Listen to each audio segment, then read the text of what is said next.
I think there's definitely an element of chance in the stuff that I design, the aesthetic of the glass that I want to achieve. Definitely an element of chance, and an element of sort of watching very carefully and knowing when to stop and when the form's just right. Sometimes it'll start with an experiment and then you'll discover what's interesting about that form, and then you can try and exaggerate it or control it or make that work to your advantage.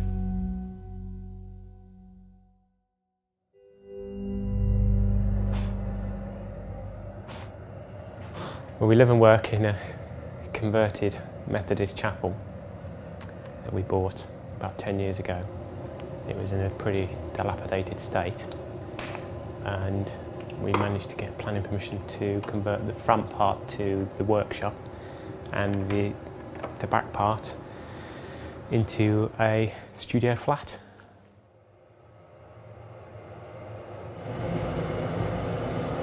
You always have to do this after you've filled the furnace up. The surface of the glass deteriorates overnight. I just need to get this piece of glass all up to the same temperature, over 1,000 degrees C. You can sort of see that it's hotter on the end, which is very yellow, but basically with a few reheats and a few passes on the marver, it should all be getting back up to one uniform temperature.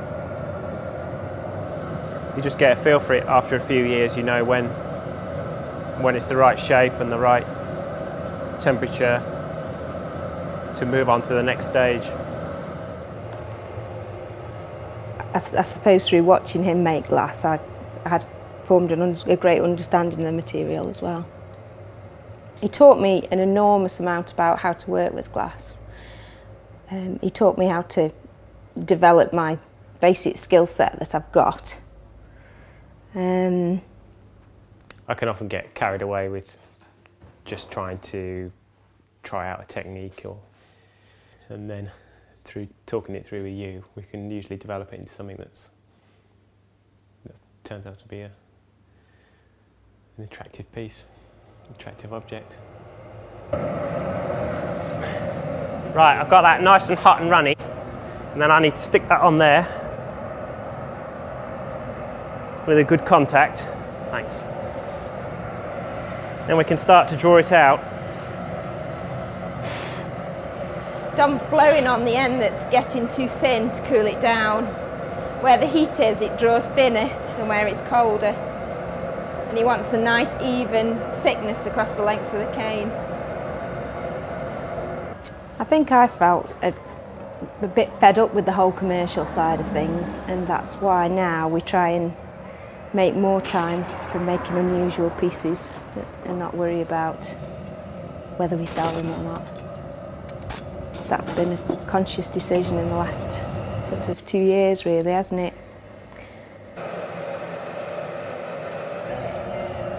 This is just to make sure any specks of that are left on are swept off.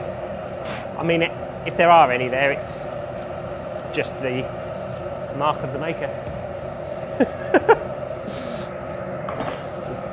Signature of the process.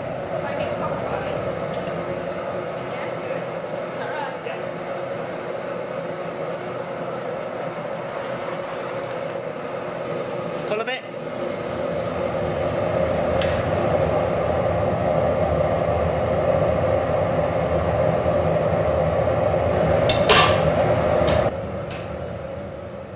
Well, definitely, you give me a lot of feedback and we do talk about steerage stuff a lot, on don't we?